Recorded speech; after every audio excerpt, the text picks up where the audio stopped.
Ini cerita margin call gue ceritain ke kalian supaya kalian gak harus melakukan hal yang sama. Dan kalau kalian masih suka margin call, menurut gue tonton sampai habis, karena ini pengalaman langsung, bukan cuma sekedar teori. Oke? Jadi langsung kita mulai. Dalam perjalanan gue trading, margin call itu udah gue lalui berkali-kali. Even waktu awal-awal, gue tuh selalu diingetin sama temen gue ya, pertama kali waktu yang gue sangat skeptis untuk trading forex, karena image gue dari dulu tentang trading forex itu adalah ini bisa margin call, bisa habis duit, yang dimana yaitu benar-benar terjadi kayak gitu. Oleh karena itu selalu diingetin sama teman gue, lu pakainya lot segini aja, pakai lot waktu itu 0,01 aja supaya duit tuh nggak habis-habis kayak gitu. Terus diatur apa makanya dikasih tau lah, diajarin bener gimana caranya jangan sampai habis duit. Dan betul, ketika gue mempraktikkan itu memang rasanya aman gitu loh. Walaupun analisa kita nggak selalu benar, tapi paling nggak dengan ketakutan yang saat itu gue miliki, gue sangat amat berhati-hati. Seiring berjalannya waktu, rasa tamak itu muncul. Karena ya namanya kita trading ya, kita selalu punya intensi untuk cari duit lebih banyak kayak gitu. Dengan gue yakin kalian gini ngerasa, ngeliatin sosial media orang pamer, oh bisa dapat $1.000, bisa dapat 1.500, 2.000, bahkan $10.000 dalam waktu singkat di trading, itu pasti kan ngiler kan. Sedangkan waktu itu dengan kita trading 0,01 lot, dapat $3, dapat $4, dapat $5. Kalau dapat 100 pip di gold kan lumayan ya, $10, 150.000. Itu kayak kapan kayanya kayak gini gitu. Makanya kan ada yang bilang, oh kalau nggak full margin ya nggak kaya-kaya kayak gitu. Menurut gua secara logika diterima, yes, setuju. Oleh karena itu akhirnya gue mulai untuk naikin lot. Kemudian jalanin terus, makin lama makin berantakan. Karena yang awalnya sangat hati-hati, lama-lama gue mulai untuk sedikit selengean tradingnya. Dari yang awalnya pakai stop loss, pakai SLTP, dibuka nggak usah deh pakai SLTP. Akhirnya yang terjadi ya, seiring berjalannya waktu, ada kala floating loss, terus balik lagi harganya di close, aman, selamat gitu. Dan gue yakin kalian juga pasti pernah ngalamin hal itu ya. Dari mulai floating loss, ditahan, harganya balik lagi, bahkan jadi profit. Itu yang membuat kita jadi lengah. Karena kita berpikir apa? Untung gue gak pasang SL, akhirnya gue bisa profit. Bener gak? Ya, buat kalian yang berpikir seperti itu, I've been there, done that.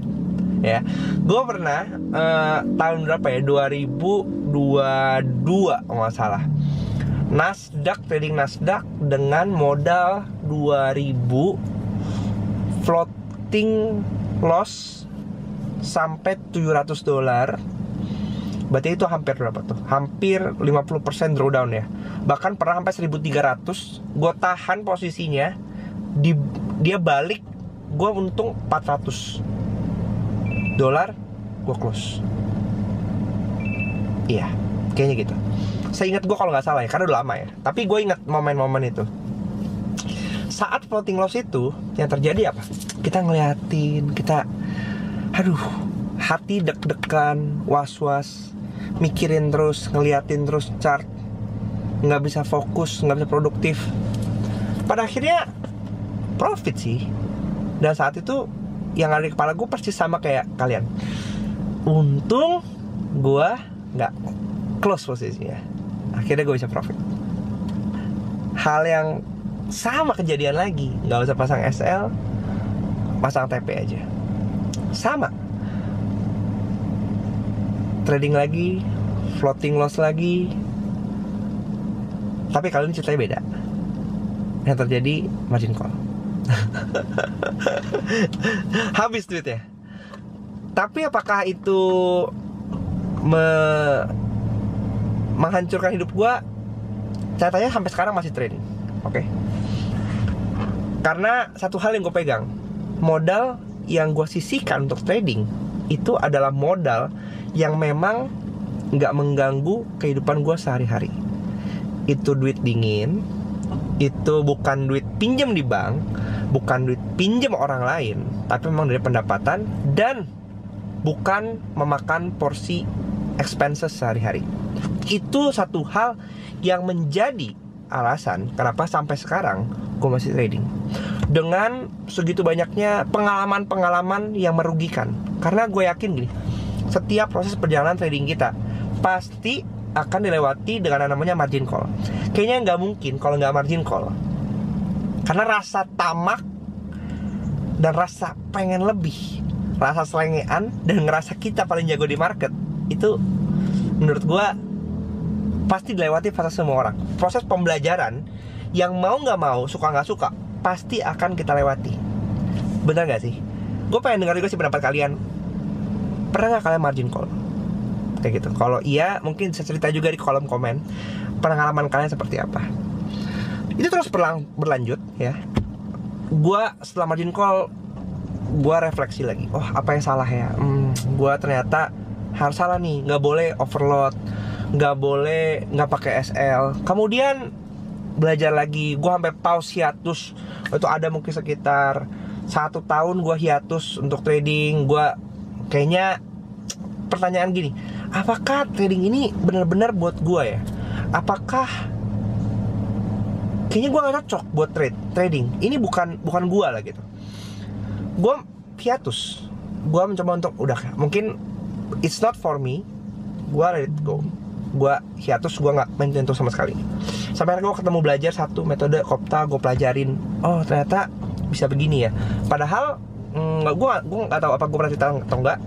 Gue udah ketemu metode ini tuh udah terpapar lumayan kayak lama. Cuman gue nggak bisa memahami sampai akhirnya di suatu hari gue pelajari. Oh ternyata begini tuh.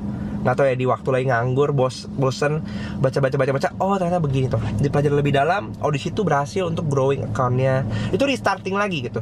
Dari mulai cuma modal $100, kemudian gue tambah jadi 2.000 nggak salah. Growing. Satu lesson lagi, another ngeyel. Jadi memang siklusnya gitu. Ketika awal sangatlah kritis, sangatlah berhati-hati. Seiring berjalannya waktu, mulai muncul rasa overconfidence lagi, yang membuat akhirnya gue terlena lagi gitu. Ada momen dimana waktu itu margin call lagi gitu. Tapi balik lagi, apakah itu membuat gue trauma? Enggak. Karena gue sadar, oh psikologi dan ketamakan gue yang membuat gue gagal. Dan probably yang cuma disesali adalah profitnya yang hilang gitu ya. Kemudian sampai sekarang, apakah margin call? Ada akun-akun yang memang gue alokasiin, resikonya resiko SL sampai habis. Tapi apa? Duitnya diatur gitu. Emang resikonya adalah resiko dari modal itu. Tapi kalau akunnya gede, enggak. Gue sangat berhati-hati. Jadi semakin kesini gitu, yang gue pelajari apa? Yang bisa kalian pelajari juga. Risk management itu kunci. Bahwa mungkin kita bisa menyalahkan metode gue nggak bener nih. Kok gue cuma pakai, ada yang mungkin trading pakai trend line, ada yang trading pakai Elliott Wave, ada yang trading pakai Fibonacci, ada yang pakai moving average, ada yang pakai RSI, ada yang pakai Bollinger Band, ada yang pakai BBMA, ada yang pakai Kopta, ada yang terserah. Mau apapun itu, you name it, metodenya apa. Tapi satu hal yang gue pelajari, semua metode sebenarnya memberikan area-area yang sama, zona-zona yang sama, supply and demand area yang sama. Tapi yang berbeda adalah psikologi dan bagaimana cara kita mengeksekusi trade tersebut. Ada momen kita sangat berhati-hati. Teman yang terjadi gini kan, mungkin kalian ngerasa gini, ketika gue pasang lotnya kecil, profit. Harus tadi gue gedein aja. Nah itu ketika digedein, malah rugi bahkan berkali-kali lipat, bahkan drawdownnya lebih gede daripada resiko yang kita awalnya atur. Atau karena lotnya kegedean, psikologi kita udah nggak bener kayak gitu. Harusnya SL kita misalnya SL kita sekitar 80 pips, tapi karena lot kita kegedean, kalau SL 80 pips itu drawdownnya terlalu besar, maka yang kita expect ketika kita entry itu langsung naik ke atas kalau buy gitu ya, langsung ke area TP. Tapi ternyata enggak, dibawa-bawain dulu, dibawa naik dulu. Karena kita ngelihat floating loss kita itu benar-benar di luar dari toleransi kita, hati kita nggak tenang, psikologi kita nggak tenang. Akhirnya kita cut. Ketika cut, harganya balik lagi. Paling muncul nggak bisa dari situ. Aduh, harus tadi nggak usah gua close. Harganya balik lagi kok. Harganya menuju TP kok. Cuma dibawa main-main sedikit kok. Di next trade-nya kita lakukan hal yang sama. Kemarin gue ngalamin ini harganya berjalan kok sesuai dengan plan kita. Kalau gue tahan aja posisinya, ditahan, ternyata nggak berjalan. Tapi kita nggak berani close manual gitu. Satu hal yang gue pelajari adalah gini, kita harus tetap punya trading plan. Ada kala, namanya psikologi manusia ya, kita trade dengan risk yang diatur, tapi ada kala kita mau nakal, pakai lot yang kegedean ya. Kita nggak pasang SL, tapi in the end of the day analisa kita tuh bisa salah. Dan ketika salah, lu harus berani close manual, even harganya balik lagi. Tapi yang perlu kita samarkan adalah modal kita dulu. Banyak orang yang mereka mengabaikan resiko itu, dan sayang, apalagi kalau duit kita terbatas. Beda kalau misalnya duit lu nggak terbatas gitu, ya udah. Karena mungkin banyak yang trading dengan mereka margin call, tapi yang lu nggak tahu kan itu mungkin hanya sebagian dari modal mereka.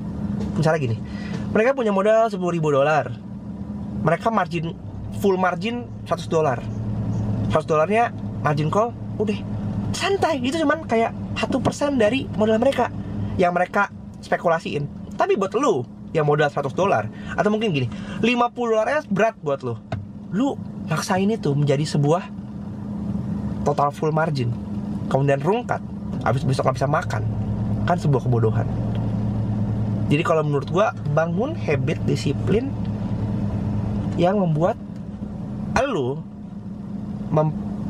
menjadikan trading ini bukan sebagai sebuah spekulasi, tapi sebuah bentuk bisnis yang lu mau bisnisnya itu hidup panjang. Nggak cuman hari dapat 100%, besok rungkat, hari dapat 50%, besok rungkat lagi, dan terus seperti itu. Jadi to sum up, apa sih konklusinya? Gunakan yang benar. Risk reward 1%, 2%, maksimum 5% kalau modal lu kecil. Artinya ketika analisa kita nggak berjalan sesuai dengan rencana, lu masih punya nyawa untuk mencoba lagi. Oke? Kedua, jangan pernah overload. Ketika overload, psikologi kita akan terganggu dan kita akan semakin denial. Yang ketiga, trading ini bukan spekulasi, tapi bagaimana kita bertahan paling lama di market. Oleh karena itu, belajar cari lingkungan yang positif yang bisa membantu lu untuk mengingatkan ketika lu salah. Karena itulah yang akan membuat kita aware. Kita nih manusia, nggak bisa kita mengontrol greed kita nggak bisa mengontrol fear kita. Tapi ketika ada orang yang mau terus-menerus mengingatkan kita, menurut gua itu akan jadi lingkungan yang bagus untuk kita bertumbuh dalam industri trading ini. Oke? Kalau kalian pengen lebih lanjut lagi, gue pernah bahas tentang money management, ada di sini videonya. Kemudian untuk detail lainnya kalian bisa tonton di sini. Oke?